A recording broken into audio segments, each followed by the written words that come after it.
Un terrible incendio deixa totalmente calcinada unha nave no Corgo. Atentos porque no seu interior había 9.500 pavos recén saídos da incubadora e faleceron todos. Ademais, 2 persoas tiveron que ser atendidas e trasladadas ao hospital, o irmán do propietario por queimaduras leves e tamén un bombeiro que resultou afectado por inhalación de fume. Inda que se están investigando as causas do incendio, sospeítase que se produciu nun cortocircuito nunha caldeira de biomasa. Hoxe puidemos estar con Rafael, un dos donos desta nave e un dos afectados, que estaban nas instalacións cando comezou o lume e foron eles mesmos os que chamaron de contado a emerxencias. Rafa, vos esta noite tedes aquí unha explotación avícola aquí no Corgo e esta noite enterastes vos que estaba prendendo o lume, non?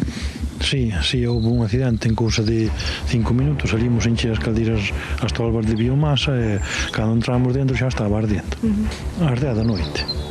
Foi salir a encher as tolvas e xa vimos que xa estaba ardendo e como todo é plástico, é viruta seca e demais, foi cousa de pouco tempo e foi moi rápido. E estábamos aquí meu irmão e eu. Estamos falando de que dentro desta nave habería máis de 9.000 pavos que pois ningún sobreviviu ao incendio, non?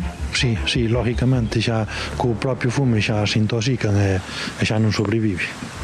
Vos, que pensades que pode orixinar este lume? Sí, puido ser tal vez a caldeira de biomasa.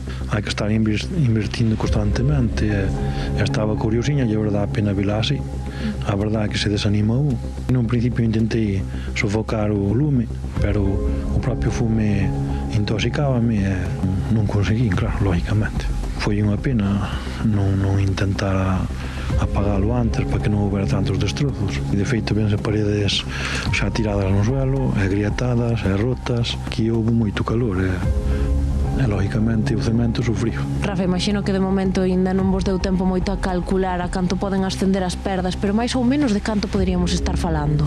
Vese que romperon comedeiros, romperon ventiladores, ventanas, non sei, pero como se a estrutura non valga, a verdad, falamos de moito diñeiro. Aparte, evidentemente, tamén os animais, eran animais que aparte acababan xusto de sair da incubadora, non? E que estaban recentemente chegados, como a quen di. Sí, chegaran ás 5 da tarde e o accidente produciuse ás 10 da noite.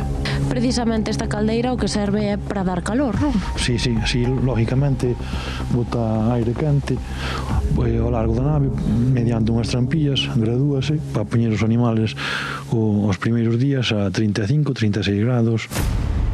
Vos tedes xusto ao lado da outra nave, da Cardeu, esta outra nave que é de iguais condicións en as que, por sorte, se salvaron os pitiños, non? Sí, ten as mesmas medidas, entraban os mesmos animales, de feito entraron o mesmo día, 9.000 e pico de pavos tamén. Incluso un compañeiro dos servizos de extinción tamén sufriu queimaduras, sufriu danos. Tamén foi moi valiente, foi o primeiro que se meteu ao lume e traballou moi fuerte. O propio fume negro que había tamén afectoulle e tuvo que ser ingresado, me parece.